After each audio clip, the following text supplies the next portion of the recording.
Good morning. Welcome to Daily Elevation. I'm your host, Fred Rawls, coming to you from Western Kentucky, Paducah. And what a beautiful day that God has made. We choose to rejoice and be glad in it. I hope everybody's having a great week so far. Baruch Hashem.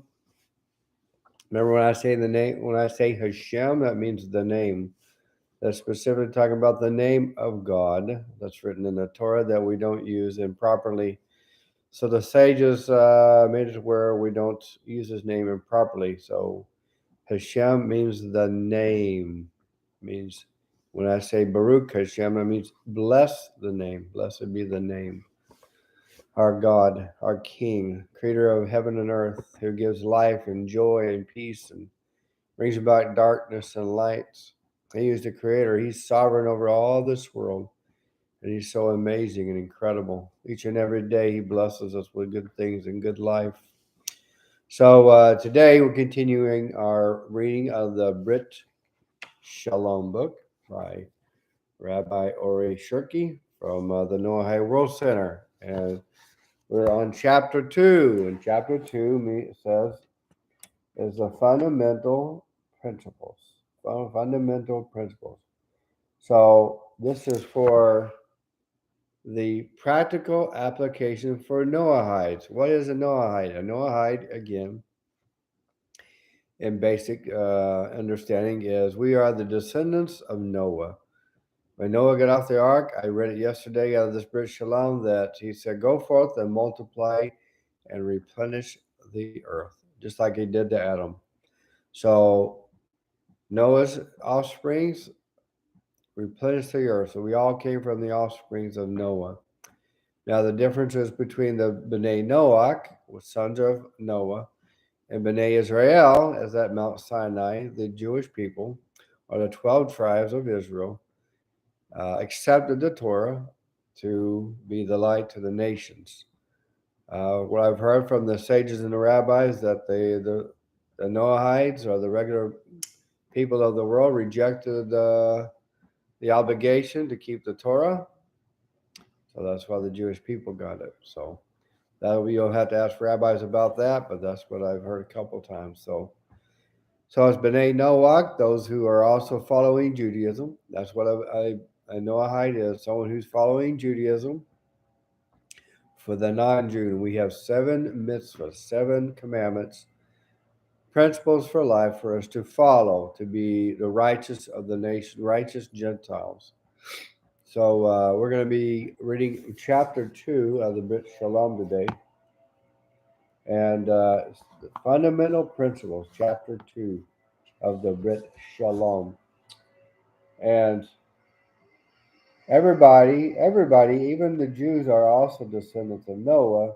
The difference between them and us is they have different responsibility to be the priesthood of the world, to bring us the light of Torah as written in Hebrew so they can discern it and teach us what it means. And it says, and God spoke all these words, saying, Exodus 21. Exodus 21. And it stops there, but I just want to continue that reading. Why it stops there, I don't know, but it says Exodus 20, verses 1. And God spoke these words, saying, I, the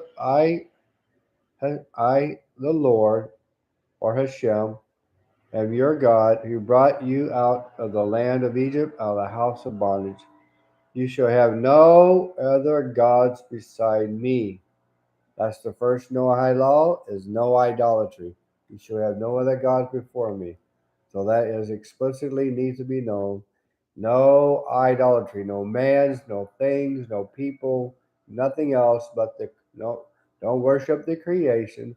Worship the Creator, the one who gave you life, gave you family, gave you joy, gave you jobs, heals your body, delivers you from bondage, who kept you alive even today. That's the Creator. He can't be seen with the eyes. We see Him in creation.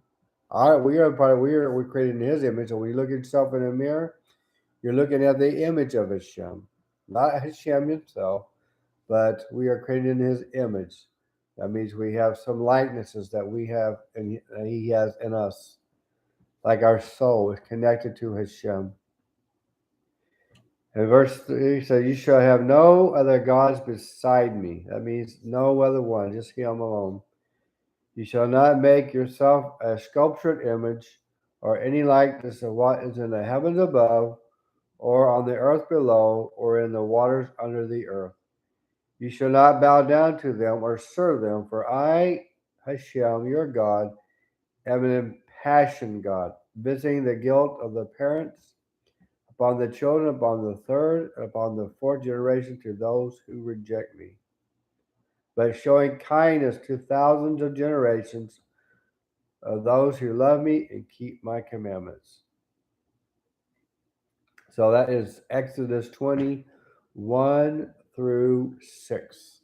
But this right here starts that God spoke these words, saying, and the first words that come out of his mouth that he's given to Moses is, "You shall have no other gods beside me." Beside me, not him and something else. That's what he's talking about, beside me. Like a lot of religions have God and someone else. It's not that way. It's like being married to just two different women, which we know it's allowed in some cultures, but when it comes to real marriage, it's one man and one woman, like Hashem, our Creator, created it to be, and that's the way it should be. So, because we know that when you have two women in one house, you're married, it creates jealousy and things like that. So, no. One God, that's it, our Creator. And it reads in this book out of chapter 2 of the Brit Shalom, fundamental principles is this.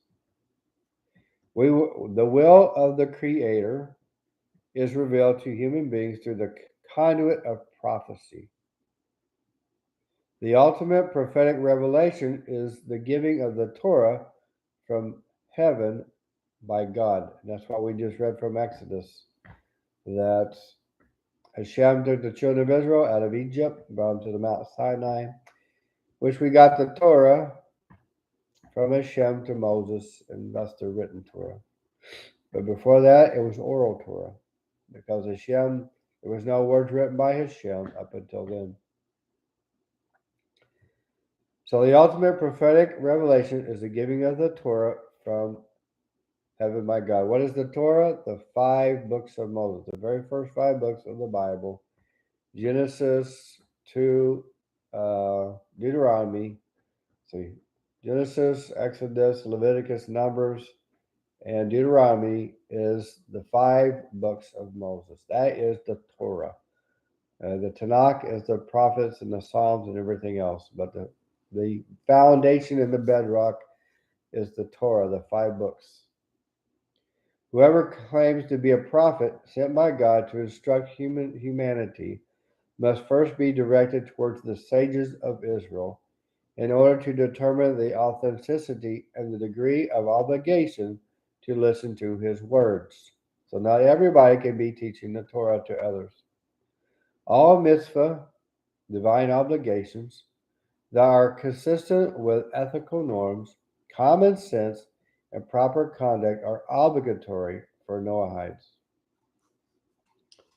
5. Non-Jews may not institute new mitzvah of religious character by themselves without the approval of the sages of Israel. That means when we're going to do anything, like myself, I got authorization by my rabbi to read such books, like reading the Psalms, the Tehillim, which is called, reading the books from the Torah, as long as I'm reading it, not teaching it.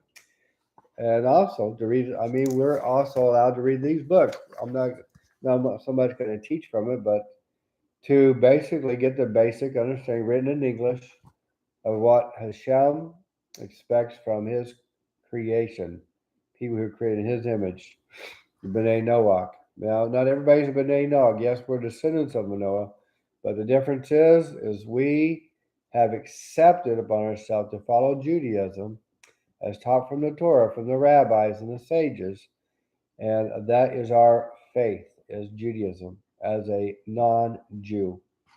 So we don't follow after any religion. We don't follow after any man or no idolatry. We follow the Torah as taught by the rabbis in this day. So that's what we do. That's what someone who's a B'nai Noach or a Noahide is.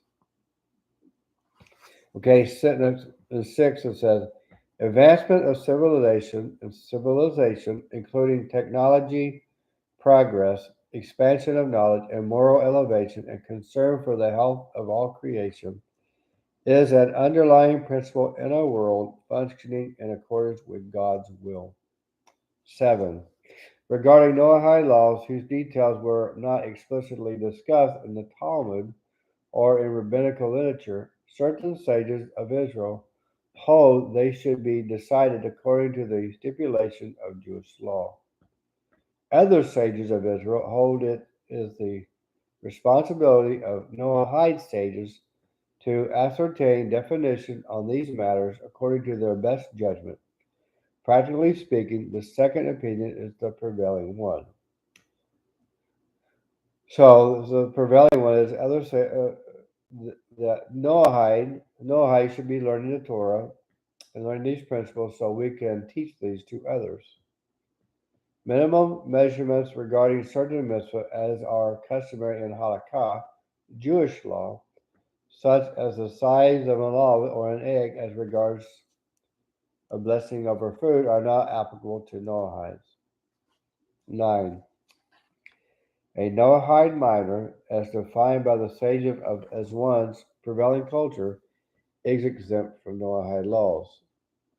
Whoever is deaf, mute from birth, or mentally incapacitated is exempt from Noahide laws. Noahides, 11. Noahides are not obligated to keep up their lives to avoid violating Noahide laws. Oh, no, let me read that again. Noahides are not obligated to give up their lives to avoid violating Noahide laws, with the exception of the prohibition of murder. However, whoever wants to give up his life rather than violate any of these laws is permitted to do so, and doing so sanctifies God's name. 12. Halakha, or Jewish law, added by saints of Israel, known as rabbinical laws, do not apply to Noahides.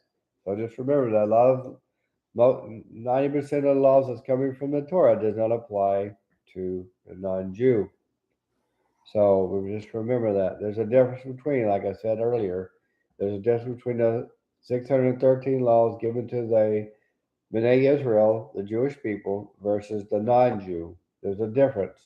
That's why it's so important to know this, because everyone has an obligation to follow the Torah as presented to each one, to the Jew first and then to the Gentile. Noahide sages accepted among their own people to judge and deliberating legal matters must be experts in Noahide law, as well as the customary practices and common characteristics of their people. 14. Noahide law applies to men and women equally. 15. If an uncertainty arises regarding how to rule in Noahide law, one may rule according to the lenient opinion. 16. A Noahide who violated one of the Noahide laws inadvertently is exempt from punishment. 17. The 27th day of the month of Marhishavan is the day on which Noah left the ark and received the Noahide laws.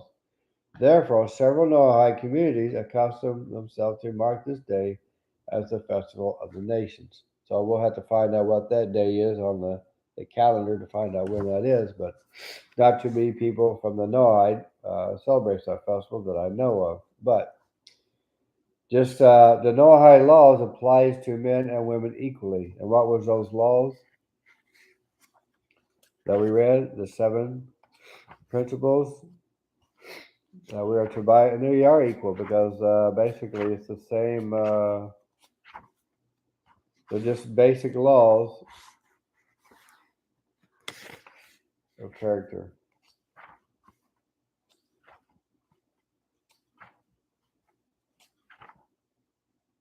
And they're here somewhere. The 7 Noahide laws.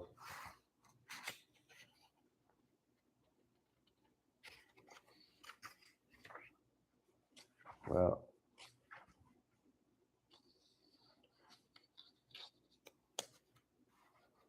I got them here somewhere. Oh, the 7 Noahide laws are prohibition of idolatry, number 1. Number 2, the prohibition of blasphemy against God. That's using his name in vain.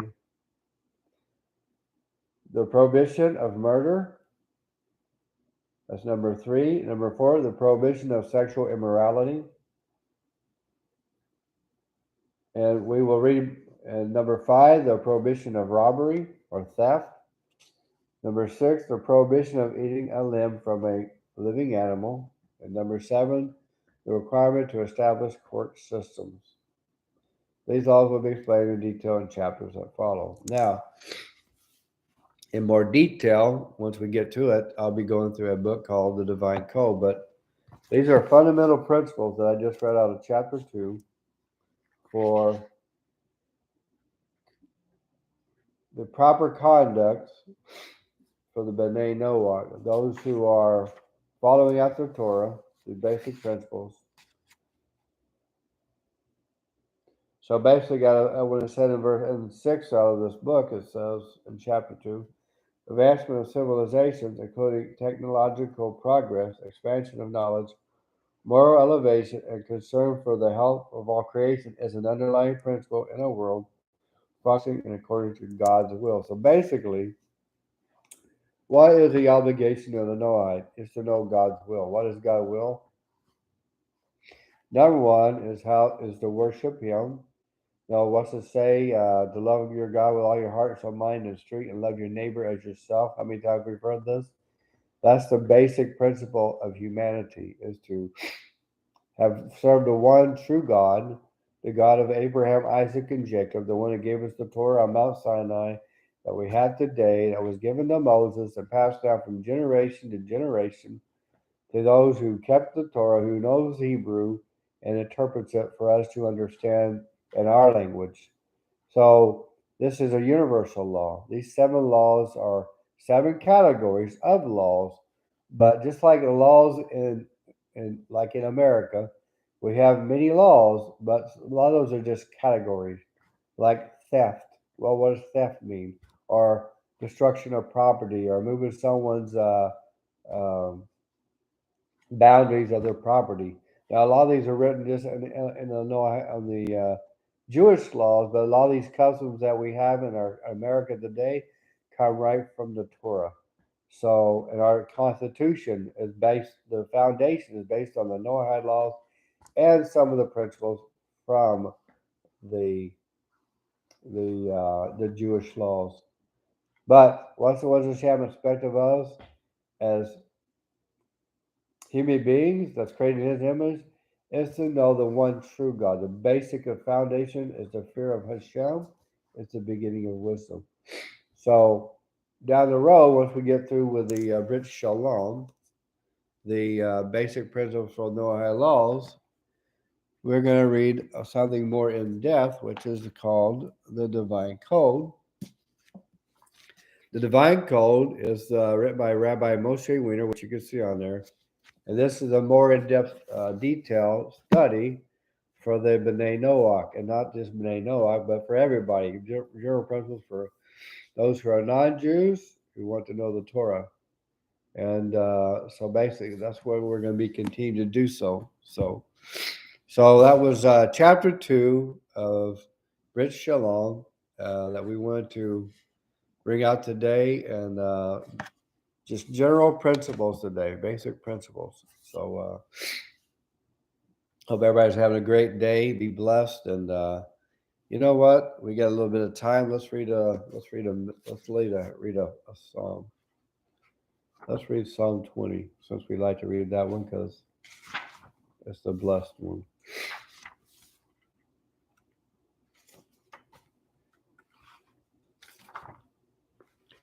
For the conductor, a psalm by David.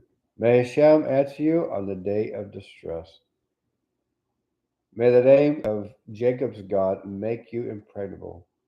May he dispatch your help from the sanctuary and support you from Zion. May he remember all of your offerings and consider your burnt sacrifices generous. Selah. May he grant you your heart's desire, fulfill your every plan. May we sing for joy at your salvation and raise our banner in the name of our God. May Hashem fulfill all your requests. Now I know that Hashem has saved his anointed one. He will answer him from his sacred heaven with the omnipotent victories of his right arm, some with chariots and some with horses. But we, in the name of Hashem, our God, call out. They slumped and fell, but we arose and were invigorated. Hashem saved. May the King answer us on the day that we call. We have one King. His name is Hashem, the Almighty and all-encompassing God of the universe, creator of heaven and earth. He is the only one true God that we worship and serve. So, how this was enjoyable to you, as it is for me. I pray that everyone will have an understanding of what being a Noahide is. That's my intention, is to help you understand who the one true God is, and also to turn from idolatry and follow the one true God through the teaching of Torah and Judaism. All right, be blessed and have a great day.